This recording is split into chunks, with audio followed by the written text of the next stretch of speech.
Red Magic. The Battle for Magica. Chapter 8, Leeches.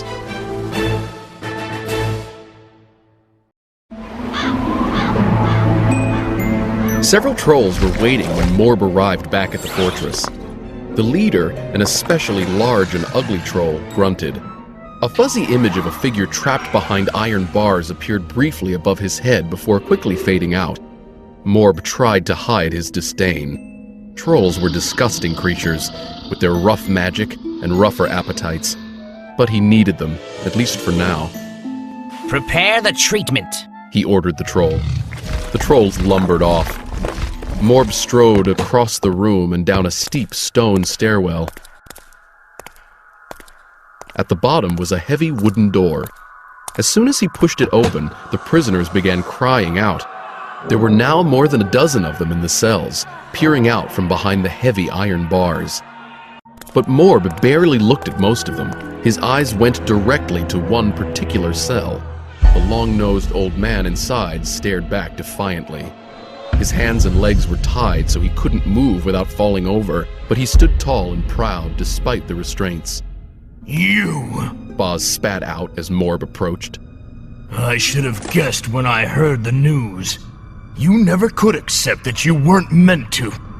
Silence! Morb cut him off. He turned toward the door. I'm ready, he called loudly. Heavy footsteps tromped down the stairs. A pair of trolls came in, lugging an iron cauldron between them. The prisoners shrank back fearfully when they saw it, all except Boz. What are you going to do, Morb? He demanded. Feed me to your pet trolls? The Red Council will hear about this, have no doubt. Using flash freezes and dowsing spells, holding people prisoner, you won't get away with it. Morb ignored him. The trolls tipped the cauldron, spilling its contents. Leeches. Dozens of enormous pale blue leeches. Their faces turned this way and that. They could sense the powerful magic of all the red prisoners nearby. Get Boz, Morb said. The leeches slowly wriggled between the bars and into Boz's cell. Boz looked startled. Where did those things come from? He exclaimed. There are no leeches that size anywhere in Magica. How did you... Ah! The rest of his words were lost as the leeches slithered up his legs. Their pale bodies brightened to a vivid electric blue as they fed on Boz's magic. Morb watched for a moment, enjoying the sight. Then he turned away. He still had unfinished business to deal with before he could put the rest of his plan into motion. He hurried back upstairs, pulled out the picture he'd taken from Boz's house, and carefully ripped out the boy's face. Morb then stepped toward the secret eye, his gaze on the ancient skull at the top.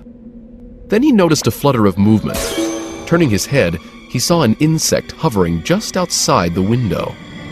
a spy fly. He murmured.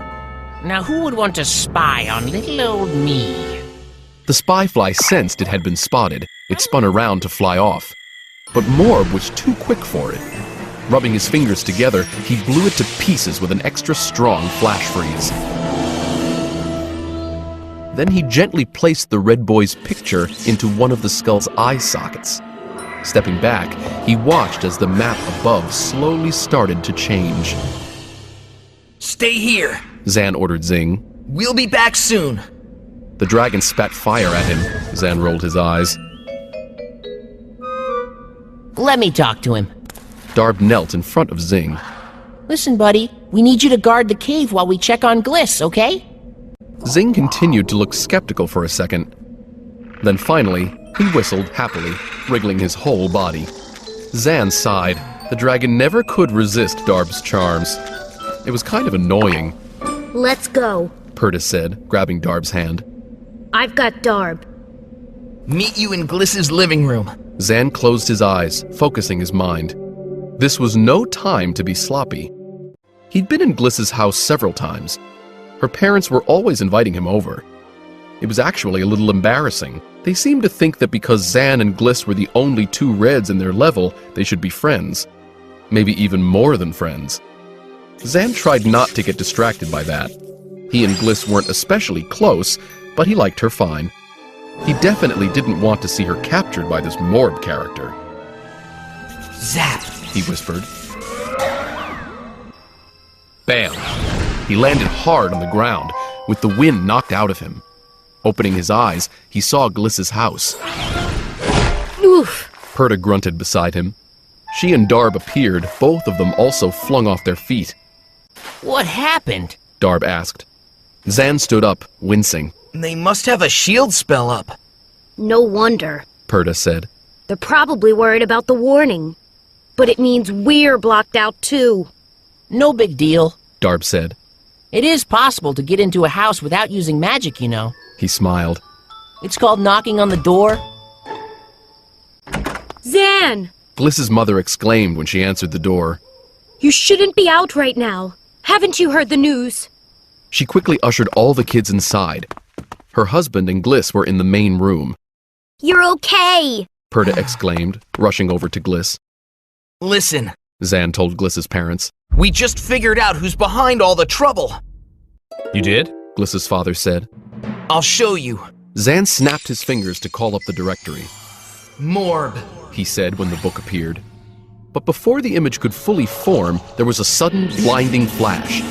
The next thing Zann knew, a familiar figure was standing before him. You called? Morb said with a sneer.